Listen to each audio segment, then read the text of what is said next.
No, toto je na dvore v Zbinicích, neboli v Zbiniciach, rodný dom mami. Je to tu teraz také rozesraté, ale bratranec si to prerába, teda jeho deti už.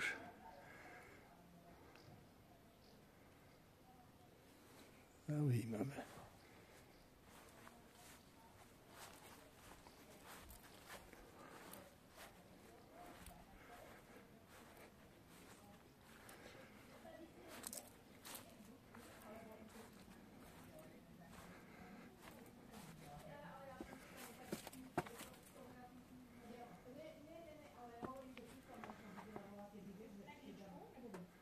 Tu boli slepky kedysi a svine a stodola.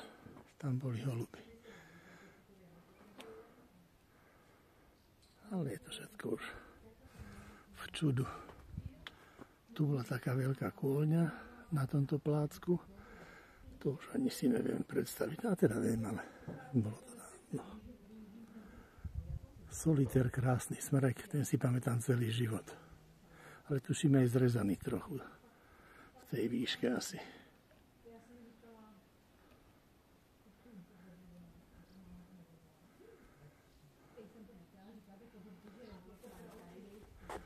A v tejto maštali boli kedysi kravy. Hlavne jedna krava, ale teraz je tu bordel neskutočný. Má to ešte staré klenby.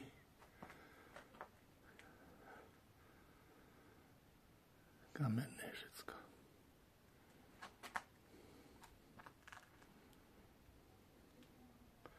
A túto dole, kde nie je nič, kde končí tá rúra, bola zo žulovej skaly, z takého monolitu, vytesaná taká vaňa, alebo válov, neviem, jak to nazvať, kde sa zberala voda zo studni.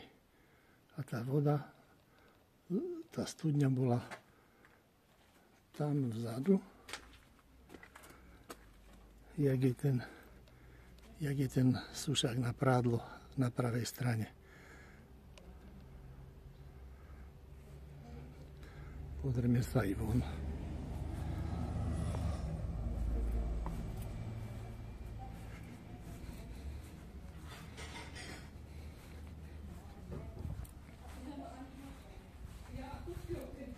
Brána nová.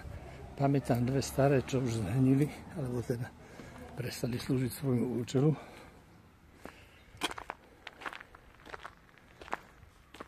Tam hore je Zbiná, ten kopec. Toto je cesta do Sušice, teda cez Hrádek u Sušice. A na druhú stranu je cesta, ktorá vedie do Čejkova ďalej, až na Nážovské hory. A dom rodný mojej mamy. Tu sme chodili na prázdniny k dedovi a k babke zlatýmto ľuďom. Pomreli obidvaja v roku 86, vo veku 80 a 86 rokov. Dedo, starý bojovník za prvej svetovej vojny, bojoval v československých legiách a zaslúžil sa o vznik Československa. Bol to úžasný človek. Rád na nás spomína. A ešte sa pozrieme donútra. Ne, zatím ne, ale tu jednu prej budou muset. Aha. Protože je to odežraný a podvník. Babi nám tu klebetia. Môžem sa donútra pozrieť? Jasne.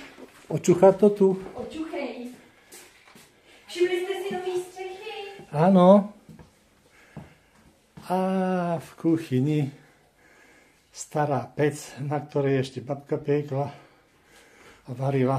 To víš, ten bordel se tam napíš. Tam, kde je tá bomba plynová, tam vždycky nám zdávala kvočku s kuriatkami, pekne pípali, tam bolo teplúčko. Nás sa to k deckám strašne ľúbilo.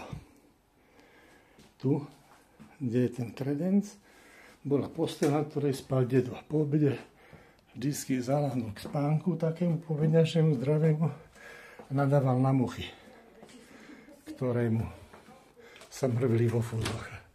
častovali nadávkami, že svine. Tam je to všetko iné. Tu je izba, ktorej hovoria tu na Šumave sednice, a možno nielen na Šumave. Parohy. No, parohy. Máme parohy. Sú veselí a smutní paroháči. Ten rozdiel je všeobecný a každý ho asi pozná. Tu je takisto stará pec, ale kto vie, kedy naposledy sa v nej pieklo.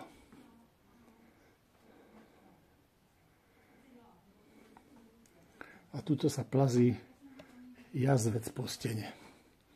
A bude ešte dlho plaziť. Je tam pribitý, odratý. Takže asi takto. Jedeme dál.